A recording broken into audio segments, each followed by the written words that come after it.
Hey there, section 0.4 in Math 116, radical and rational exponents. You guys are probably too young to remember when radical was an awesome phrase, just like awesome. So here's some problems. These are a bit tedious. I just find these radical exponents to be a bit cumbersome, but here they are. So the question reads, find the powers and roots if they are real numbers. So find the roots and powers if they are real. They're giving you a way out to say it's not real, etc. So question number 5, it is 8 over 27 raised to the negative 2/3. Negative 2/3. How did we get ourselves in a situation where we had 8 over 27 to the negative 2/3, I ask you? So there's a lot of different ways you can work these problems. And again, if you don't follow my steps but you get the same answer, that's completely okay. I'm just choosing one path through the woods here. So you can think of this as 8 to the negative 2/3. You can split this 2/3, this part up, and split it around. Share the wealth. 8 to the negative 2/3, 27 to the negative 2/3. Okay, which hasn't really helped us out very much, but now I'm going to make the signs positive. Again, I'm just kind of choosing the order that I like to do things. I don't like these negatives here, so I'm going to make them positive. So that's 27 to the 2/3. 27 took the elevator upstairs, it made him positive. 8 took the elevator downstairs, changed the sign, took the sign elevator. So now we're still stuck with these weird kind of 27 to the 2/3. You can try that on your calculator, and I think you will get 9. So on your calculator, you can actually type in 27 raised to parentheses 2 divided by 3. Give that a shot if you want. But I'm going to show you another way to do it. So one thing to think about is 27 is kind of a fancy number. It's, well, it's a cube, right? I was trying to think of the easiest way to explain this to you. It's like 27 to the 1/3 squared, right? 27 to the 2/3 is 27 to the 1/3 squared. Well, how does that help us? The cube root of 27, well, 27 is also 3 cubed. What? 27 is 3 cubed. Yes, it is, my friends. Oop. So, what this tells us is this, the cube root, anytime you have the cube root of something like this 1/3 to the 3, that all turns into 3, right here, this part, 3 squared, right?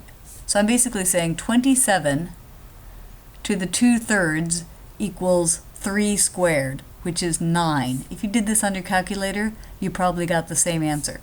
You'll notice that's only the top part. Now we need to deal with this bottom part. 8 squared and the 1/3. So again, you can think of this as 8 to the 1/3 squared, or this is the cube root of 8 squared. The reason I would do this is 8 is this beautiful 2 times 2 times 2, so it's the same. That's this little pattern here. You see the pattern? Cube root of 2 cubed squared. So anytime you have the cube root of something cubed, that's just the number. So that's 2 squared is 4. What? All that turned into 9 divided by 4. Yes, it did, my friends. So the answer, I'll go back to white. Oops, white is equal to, or white, white. I guess I don't get white. 9 divided by 4.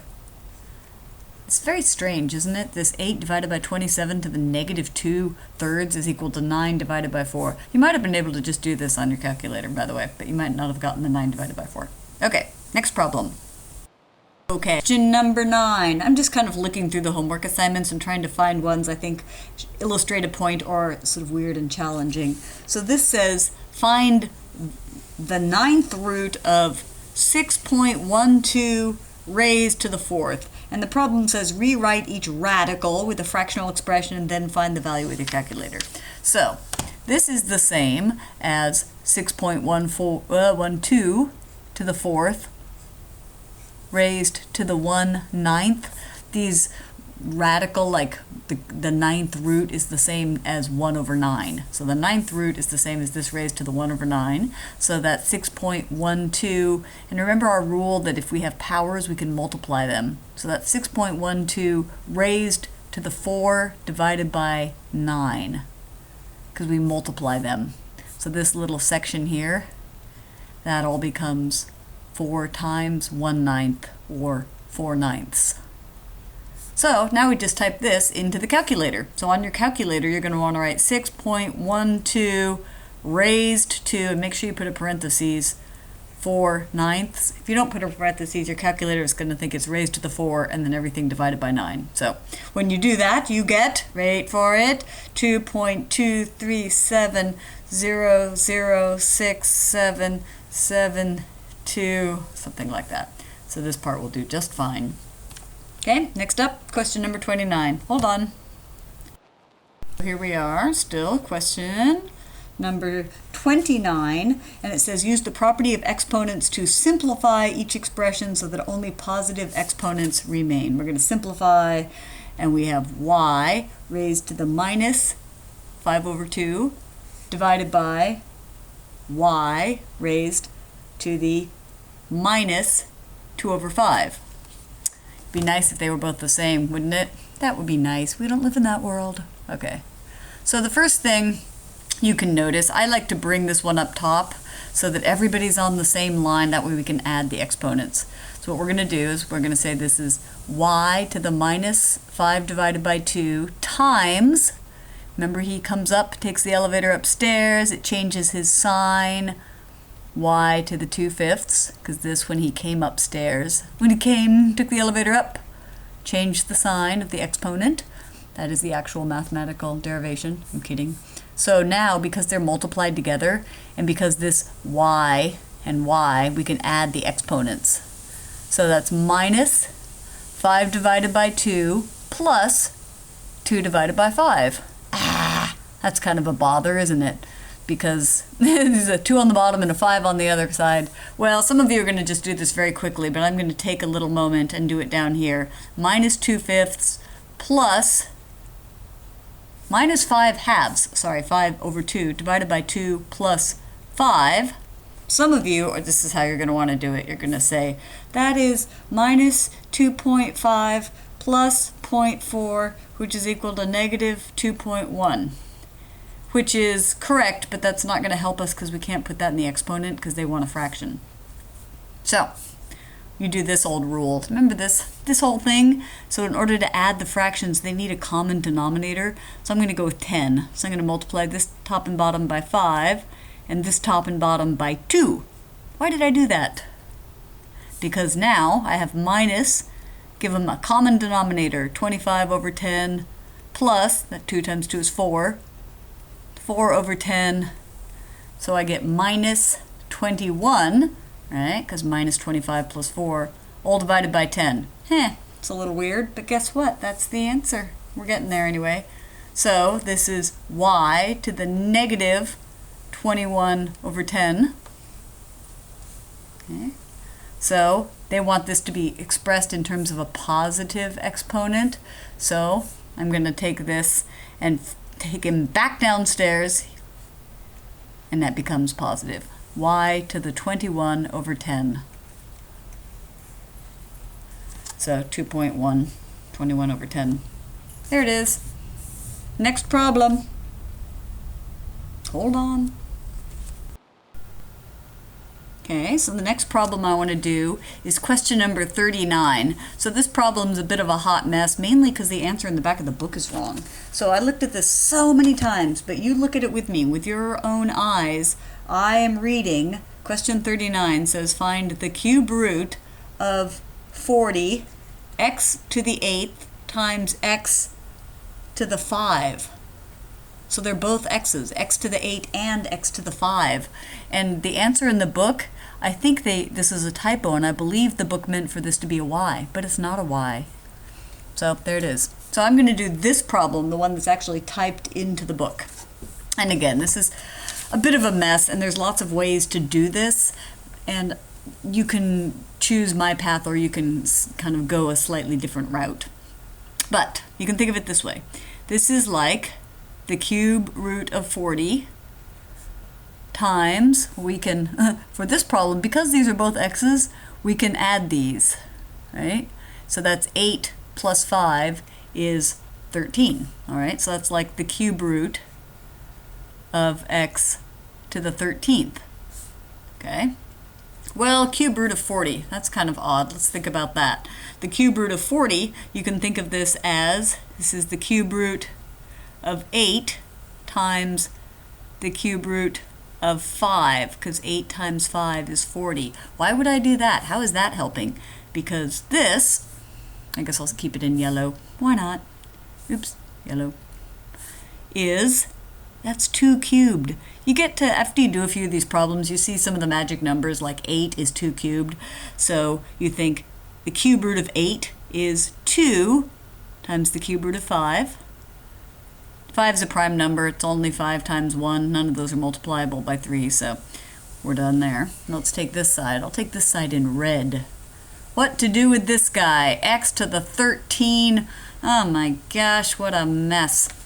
So one way that I like to do these, it just makes sense to me, is to think, well, this is like x to the 13 raised to the 1/3.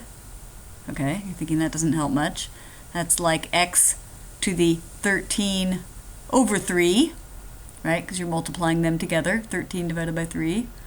Okay, where's she going with this? What's happening? So 13 divided by 3, that's like 4 1/3, right? 4 1/3. So you can think of this whole thing, that's like x to the 4 times x to the 3rd, because you would, to the 1/3, sorry, because you'd have to add them. 4 plus 1/3, because 4 is 12 thirds. Do you see it? Makes sense to me, but there's a lot of different ways you can contemplate these problems. So what this ends up being is, I'll go back to red, x to the 4th times the cube root of x. So now you go back to this problem, times x to the 4th, cube root of x. So all of this becomes, all of these guys, like this. Let's follow it up here. 2 x to the 4th, and then we have a cube root of, we have 5 times x. Whew! If this is a y, like the book thinks this is a y, you get a totally different number. So I wanted to do this one for you. So 39, I believe this is my answer. You are welcome to submit your own votes and your own answer. I'm curious what you guys came up with. Okay, I have one more problem to do. Question 43.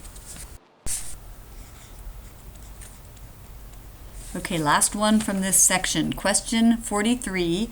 Again, this is section 0.4. We're looking at these radical exponents. Why are they so radical? They just are radical. So question 43, it says, perform the indicated operations and simplify. So we have a big square root of 63 times x to the 5th times y cubed times big square root of 28 x squared times y. Notice I make my x straight and I give y a little curl. I learned early on if you do your x like that and your y like that and you're kind of sloppy, x and y can start to look alike. So you want your handwriting to help you and not become your enemy. So because these are both square roots, we can kind of bring the square root around everybody, and that's 63 times 28, right? 63 times 28. X, you can do a 5 plus 2, that's be 7. I could have brought the x squared out too, that works too. Again, there's lots of different ways you can take steps to get through these problems, so I'm just choosing one way. It's okay if you did it something different. So this is nice right here. 63 times 28 is 1764. So just out of curiosity on my calculator, I thought, I wonder if that's a perfect square. 1764, what's the square root of that? Yep, oh look, it is. It's 42. Yay! So the square root of 1764 is 42, which is really nice. I like that. So this whole part right here, that goes to 42, because the square root of that is 42. And now we have the square root of x to the 7th. I'll deal with that in a second. The square root of y to the 4th, that's like y squared squared, so we can take out a y squared. So I'm almost done simplifying. I just kind of added a step. I didn't deal with the x yet. Oops, I said 7th. That should be a 8, x to the 8th. Do you see that? No, it is 7th. Sorry, 2, 5, 7. I was thinking 5 and 3. Okay, so x to the 7th. And again, this is like a very formal way to think of it. You can think of that as x to the 7th times 1/2. That's x to the 7 halves, right? And I'm saying, this is what I'm telling you, x to the 7 halves is like x cubed times x to the 1/2. What? Where does this come from? Because x cubed is like 6 over 2. So 6 over 2 plus 1 over 2 is 7 over 2, right? Cubed times 1/2. The reason I did this is that's x cubed times the square root of x. So now, this whole thing I can plug in like that. So my answer is 42 times x cubed times y squared divided by, or times, square root of x. What? Crazy, but slightly simpler. And that is in fact what the book got. So yay. Yay for that. Okay, that section's a little tricky sometimes, but work your way through some of them and I think you'll get the hang of it. Good job!